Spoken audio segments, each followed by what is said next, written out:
Going to a racetrack with your motorcycle is a ton of fun, but there are several things you need to take care of so that you and your bike are prepared to have a great day and so that you don't bend it in the first corner in the first session out. Today we're going to look at several things you need to do before you head out to your first track day. Let's get started.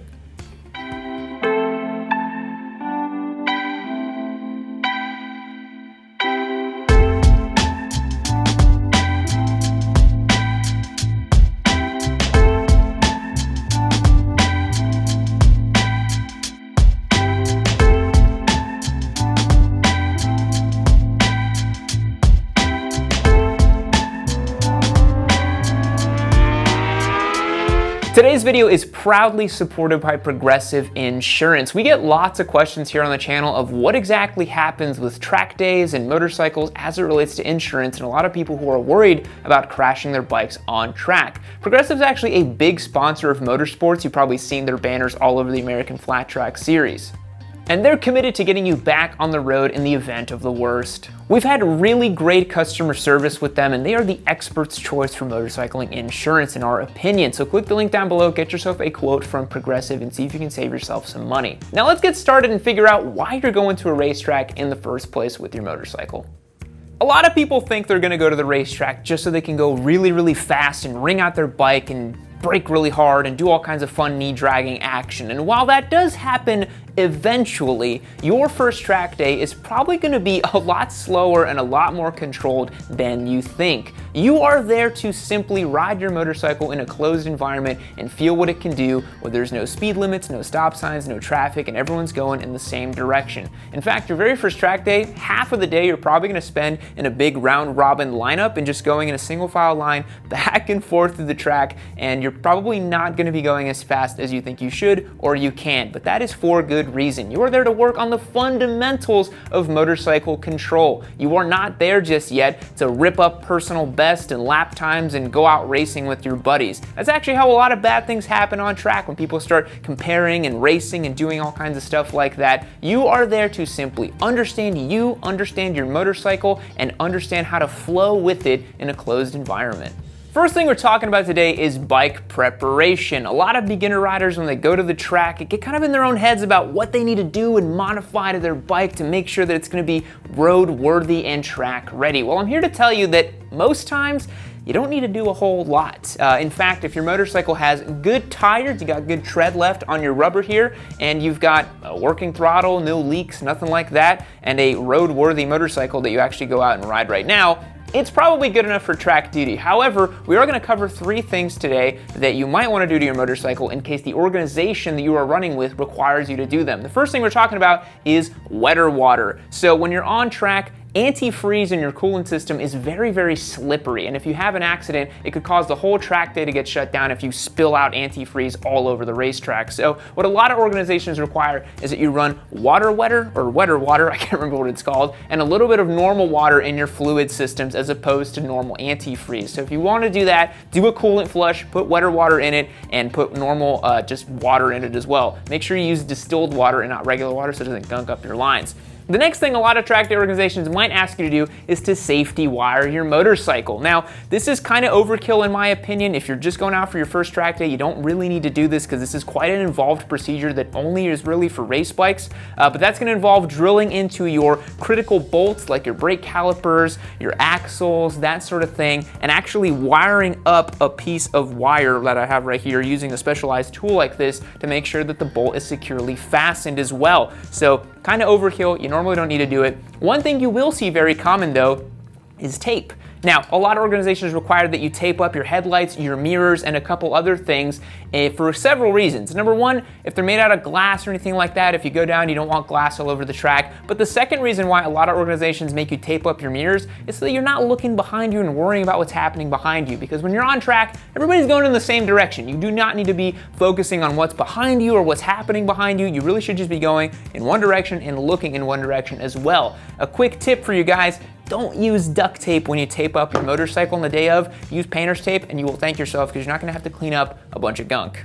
The next thing you'll want to do is prepare yourself for the track day. Now, the first thing beginner track day riders are asking me about is the suit. Now, Most reputable organizations will actually allow you to rent a suit for your first day, and while it is a little bit gross because it's a rented suit, they do clean them out pretty good. It is substantially cheaper and more cost effective than going out and buying a suit in case you're not really sure if you want to keep doing track days. However, you can pick up a suit for as little as $300 or $400 secondhand on Facebook Marketplace or Craigslist or something like that, or you can buy a brand new one for as little as $800. This Tai Chi suit over here was my second suit, and it served me very well. Did about 65 track days with it, crashed in it about 4 times. As you can see, it was well loved.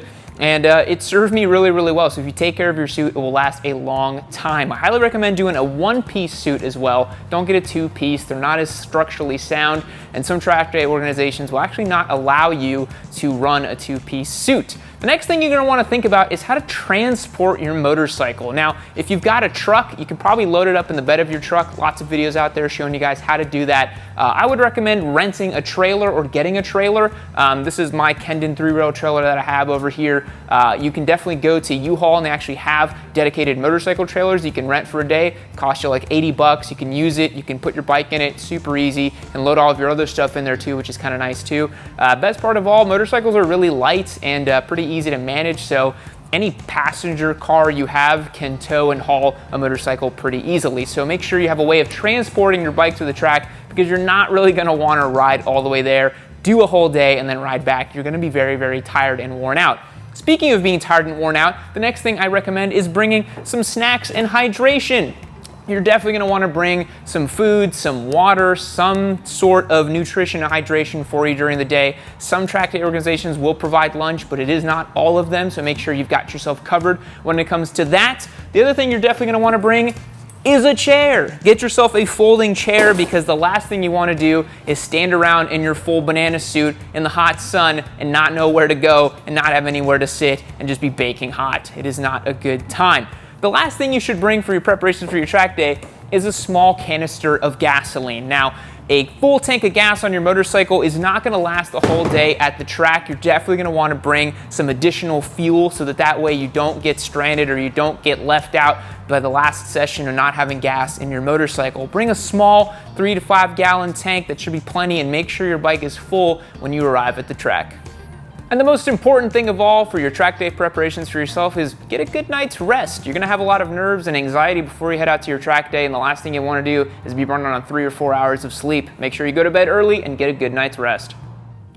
Next up, we're talking techniques on track that will help you avoid to crash. Now, we're not going to be talking about throttle control or vision or anything like that, because at your first track day, if it's a reputable institution you're working with, you'll actually have some instruction on track. So you'll go do 30 minutes on track, you'll come back in a classroom, discuss what you did, go back and keep working on stuff. But the things I want to impart on you today is the techniques that you can use to be controlled and smooth. So the biggest thing on track is to be predictable. You don't want to do what you see in MotoGP or in club racing, where you got guys weaving all around trying to get ahead of people, because on your first track day, you are not trying to get ahead of people. You are there to learn and to have fun and to flow with the track and to flow with the traffic in your entry-level group. So you gotta be predictable. Don't jam on your brakes, don't take crazy inside lines, don't stuff people on the inside, don't try to pass people aggressively. That is almost always how I see beginner level track day riders getting into trouble. They run off track, they miss their braking markers, they're not paying attention. And that's the second thing I want to tell you. Focus up. You are there on a racetrack for the first time. You're trying to get your bearings. Make sure you don't start daydreaming about what you're going to have for dinner later on in the day, or what's going on next week with work or anything like that. You're there doing a very specific thing, and I've seen lots of guys just daydreaming and totally miss their braking markers and go sailing off the track and binning their bike, which is very unfortunate. So just stay concentrated, stay focused, be smooth, be predictable, ride within 40 to 50% of what you think you could be doing. You definitely don't want to be approaching your 90 to 100% as an entry-level track day rider, because that's how you're going to get into trouble. So use those techniques, be smooth, be safe, you're going to have a lot of fun. Let's talk accidents at the racetrack. As much as we don't want to admit it, it does happen every so often. And the first thing when you get into an accident on the street is you try to determine who is at fault, right? Well, on a racetrack, it gets a little tricky because most insurance companies are actually not going to care or cover you if you do have an accident on track. So you're going to have to then think about who actually caused it on track and try to seek remuneration and damage recovery from the person that actually caused the accident at the track. Now, I've actually had an incident myself happen where someone spilled a bunch of oil on the track and then caused me to crash, and then I tried to recover some damages and costs and stuff like that from the person who actually caused the spill on track. Man, I didn't get anything out of it. So what I'm trying to tell you is that an accident on track when it comes to your motorcycle, you are probably going to be on the hook.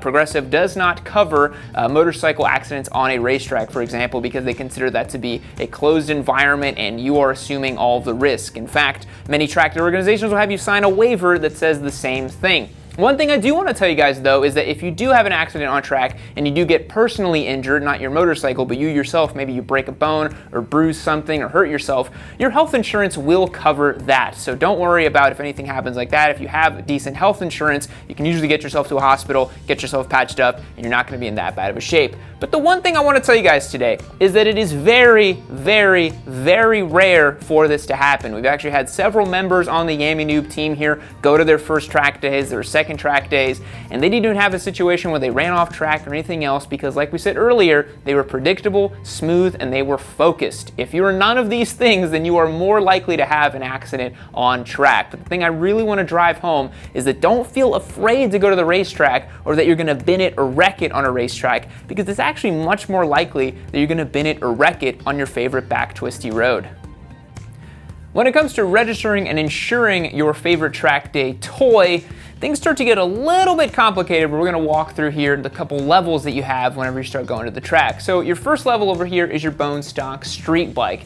Most motorcycles, if they're a sport variety, like a Sport Naked, a Super Sport, anything like that, bone stock, they are going to be plenty for you probably for the first year that you go to the track. I'm thinking your Ninja 400s, SV650s, something like this R7 over here, even an R6 or a 636, a bone stock motorcycle is plenty for you. Once you start kind of moving into the territory of modifying and tailor fitting your motorcycle for the track, registration and insurance can start to become a little bit tricky depending on the mods you're going to be doing to your bike. Now, if you move over to something like this Ducati 1098 and you start putting on super sticky tires, maybe you have a track day specific tire, maybe you start taking the mirrors off, maybe you start putting a full exhaust system, maybe you start modifying parts of the rear sets or the clip-ons. A lot of guys run a setup like this where they have a motorcycle that they use for the track and for the street as well. Once you start putting things like a full system exhaust or a race ECU, you're going to be compromising the ability for your bike to be registered for the road and the ability for you to continue to insure your motorcycle. It's not going to be a good thing if you keep off with the insurance and the registration on your bike. You definitely want to keep up to date on that stuff. And so the next step that most guys take is just building a dedicated track bike. This bike over here is my personal Daytona 675 that I raced with in 2020 and now has lived life as a fun track day bike. And it's got slick tires that are not DOT approved. It's got body work that has no headlights, no tail lights, a full system exhaust, race ECU, all kinds of stuff on this motorcycle that would make it totally inappropriate as a street bike and completely unable to be registered or insured. So the thing you have to think about when it comes to insurance in your track bikes is a normal street bike like this, you can totally insure it. If you start modifying your bike, it's going to be a little bit trickier to insure and register it, but probably still doable. And once you go whole hog and build an actual track day dedicated motorcycle, you've consigned yourself to the track day life and you cannot really insure or register these motorcycles.